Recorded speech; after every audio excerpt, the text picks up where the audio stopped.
welcome to Wednesday's edition of Renew Plus. I'm Pastor Tony. Thank you for joining us here at midweek of week number 13 of our series, The New and Living Way.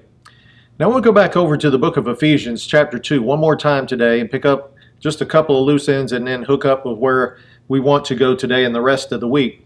But here in Ephesians chapter 2, we've already been over here the last 2 days and given some commentary on this. So if you are just now joining us, at some point you might want to go back and listen to the first 2 days of the week, and it'll make this one that much more powerful. All right, so Ephesians chapter 2, let's begin reading with verse number 5. It says, "Even when we were dead in trespasses, He made us alive together with Christ. By grace you have been saved." So again, the emphasis is on the grace of God and what it did for us that we cannot do for ourselves. So notice in verse number 6, "And He raised us up together and made us sit together in heavenly places in Christ Jesus." So notice that everything that happened to Christ also happened to us. Why? Because Jesus didn't need to go through all of this for Himself. He did this as our substitute, as our sacrifice in our stead. And so when Jesus went to the cross, we went to the cross with Him. When Jesus died on that cross to sin, we died with Him. When Jesus paid the price for our sin, we were in Christ, and God puts it to our account just like we did it. When Jesus was buried for 3 days and 3 nights, then we also were buried with Him. But when Jesus justified Him in the Spirit, when God justified Jesus in the Spirit on the third day, He also justified all of us, every believer in Him, on that third day. And He made us all alive together with Him.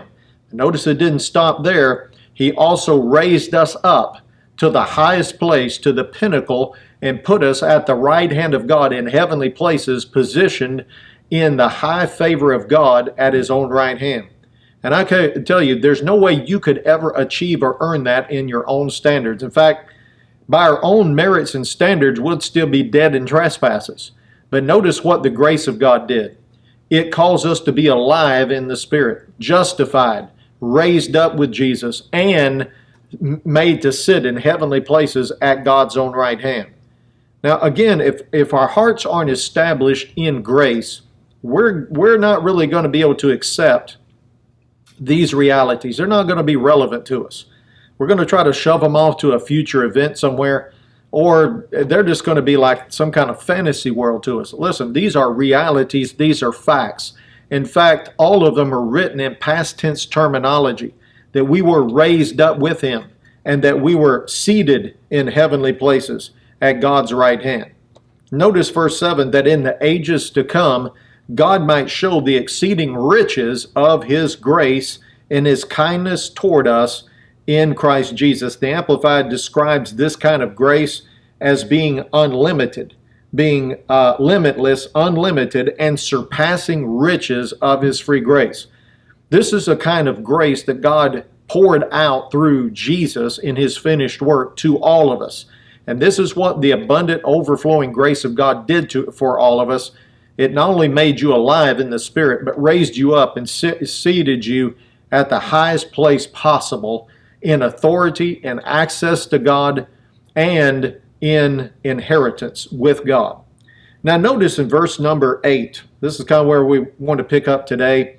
It says, "For by grace you have been saved through faith, and that not of yourselves. It is the gift of God." So again, notice almost to the point of just overbearing this right here, he is pointing out and emphasizing this is all by grace. Why? Because this is the only way you're going to be able to accept these realities, these truths as being relevant in your life today, right now where you sit, is because it's the grace of God. What is the grace of God? Again, what is the perspective of grace? It is a finished work from God to man. See, if we're in a works mentality, we're always thinking man-initiated, man-originated, that salvation, righteousness, blessing, all these things are all a work in progress from man to God. And you're never going to get there. We're always going to be coming up short in our own minds. We're always going to be found insufficient and wanting in our own hearts when we look at things from that perspective. So having our hearts established in grace means we have the right perspective. Is all a finished work from God to man through Jesus and then given to us as a free gift.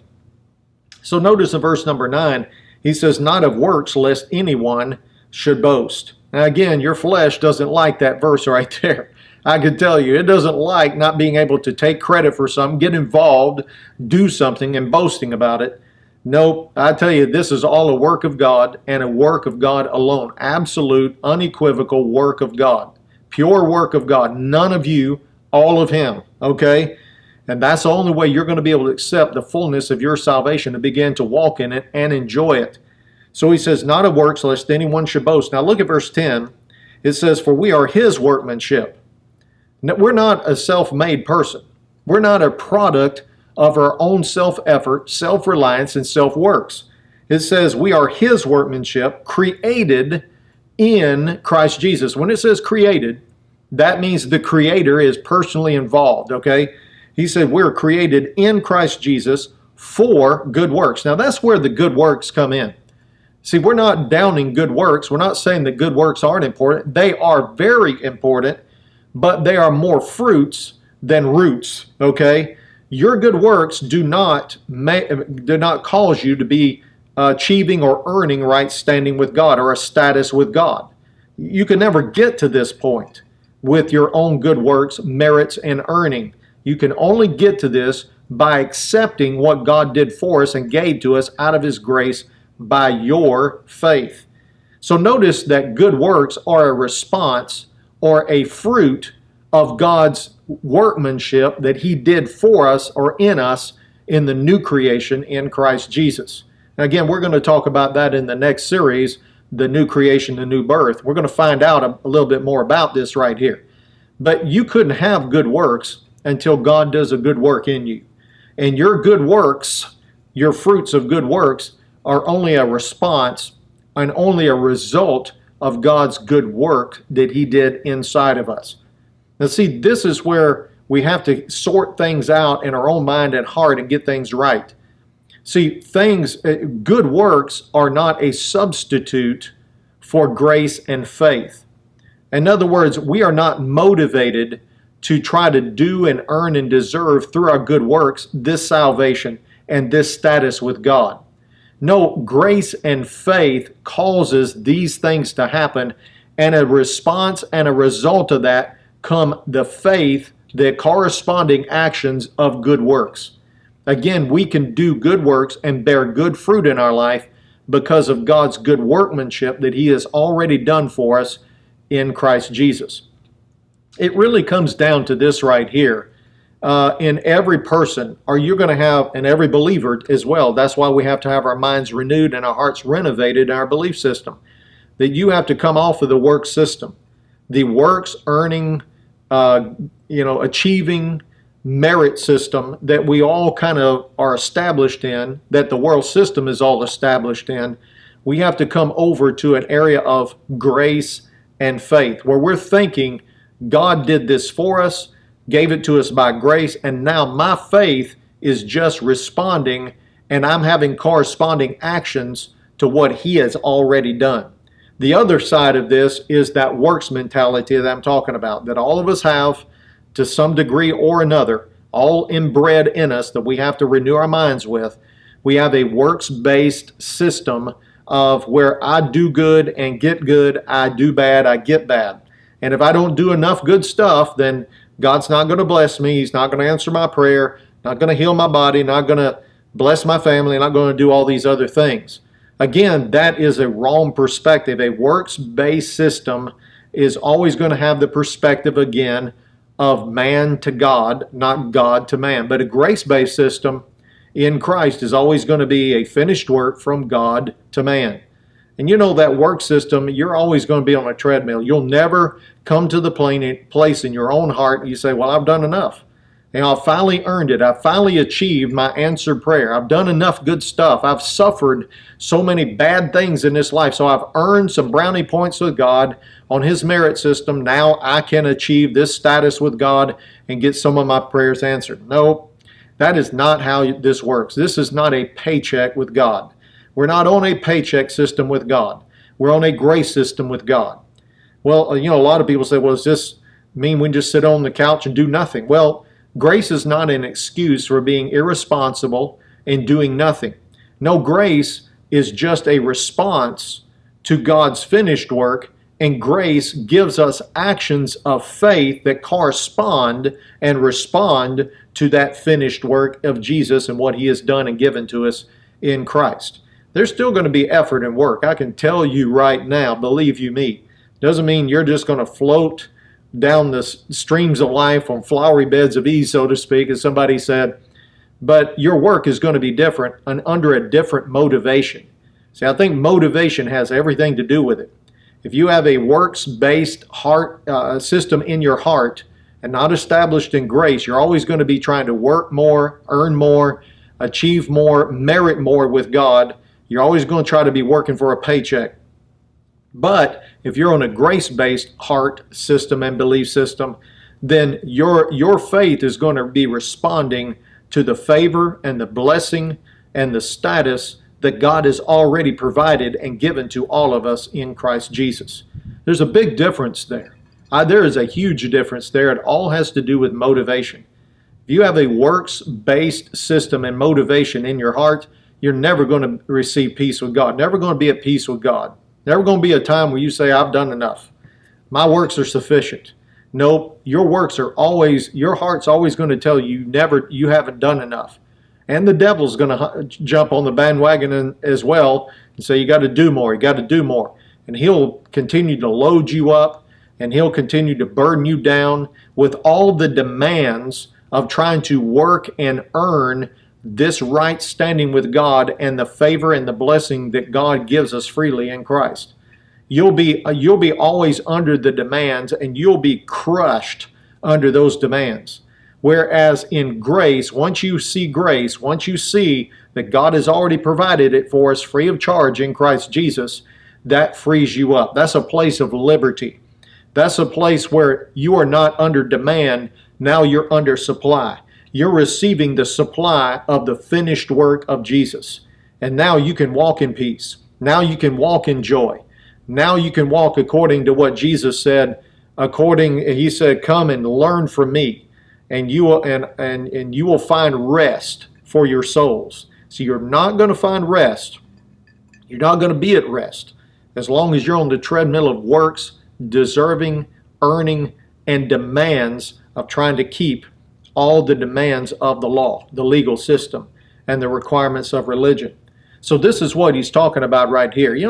The Bible has a lot to say about the works of God. In fact, when you start seeing this way, what I just described right here, you're going to see the key right here to opening up the door to the supernatural in our life, to opening up the supernatural supply of receiving from God what you're trying to earn and deserve by keeping the rules of religion and the works of the law.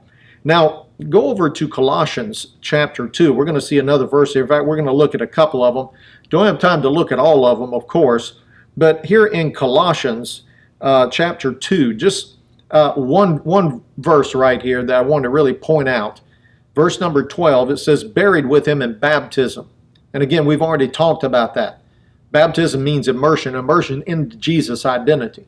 Buried with him in baptism, in which you were also raised with him. We just saw this in Ephesians 2, didn't we? We were also raised with him, notice, through faith in the working of God. Notice, my faith is in the working of God. Not my works, but in the works of God, in the working of God. So he said, with him through faith in the working of God, who raised Jesus from the dead. The Amplified says, thus you were circumcised when you were buried with him in your baptism, in which you were also raised with him to a new life, through your faith in the working of God as displayed when he raised him up from the dead. So what is our faith supposed to be in? Is it supposed to be in our works or in God's works? Well, just about all believers will answer that question correctly, but do you really believe that? Do you actually see things from this perspective? I can tell you the way most believers look at this. They have faith in the working of God, but also their works in there with it. They think it's faith in God's works plus and including our works with it. Now, that's not what this says. You are not in this verse except for you believing this, you having faith in this. And notice that we are through faith in the working of God alone. That's it. Our faith has to be in the working of God who raised him from the dead. Who raised Jesus from the dead? God did. Who raised you from the dead? God did. Who did this good workmanship in Christ, in us? God did. Who did and finished the work of salvation? God did. Who allowed for the forgiveness of sin? God did. Who allowed us to come in and seated us? Who seated us at his right hand in heavenly places? Well, God did. It's all by his works right here. See, this is what we have to get straightened out. It's not God's works and your works. It's faith in God's works and power alone that causes us to receive everything that God provided for us in his son Jesus.